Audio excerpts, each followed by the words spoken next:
Goa Organics వారి skin care, hair care, wellness products కోసం AP, తెలంగాణలో డిస్ట్రిబ్యూటర్లు కావాలను వివరాలకు స్క్రీన్ పైన ఉన్న నెంబర్ కి కాల్ చేయండి. లోక్సభ ఎన్నికల తేదీ సమీపిస్తూ ఉండడంతో తెలంగాణలో రాజకీయ పార్టీలు స్పీడ్ పెంచాయి.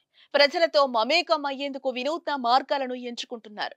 ఎన్నికల ప్రచారంలో భాగంగా కాంగ్రెస్ అగ్రనేత రాహుల్ గాంధీ కిక్కిరిసిన ఆర్టీసీ బస్సులో ప్రయాణించి అందరినీ ఆశ్చర్యపరిచారు.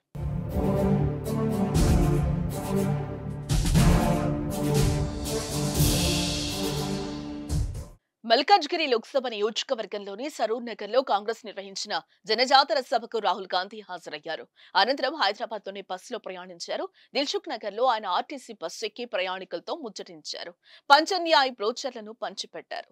కాంగ్రెస్ మేనిఫెస్టోలో పొందుపరిచిన యువ న్యాయ్, కిసాన్ న్యాయ్, నారీ న్యాయ్, శ్రామిక్ న్యాయ్ గురించి ప్రయాణికులకు ఆయన వివరించారు. అలాగే రాష్ట్రంలో కాంగ్రెస్ ప్రభుత్వం అమలు చేస్తున్న ఉచిత బస్సు ప్రయాణ పథకంపై ఆరా తీశారు.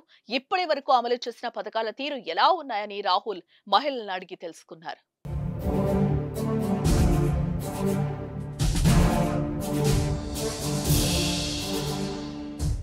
రాహుల్ తో పాటు రేవంత్ రెడ్డి ఇతర కాంగ్రెస్ నేతలు బస్సులో వెళ్లారు. సుమారు గంట పాటు బస్సులోనే ఉన్నారు. బస్సులో రాహుల్ ను చూడగానే ప్రయాణికులు షాక్ అయ్యారు. ఆయనతో ఫోటోలు దిగేందుకు పోటీ పడ్డారు. సుమారు గంట సేపు ఆయన బస్సులో ప్రయాణించారు. దీనికి సంబంధించిన దృశ్యాలు సోషల్ మీడియాలో వైరల్ అవుతున్నాయి.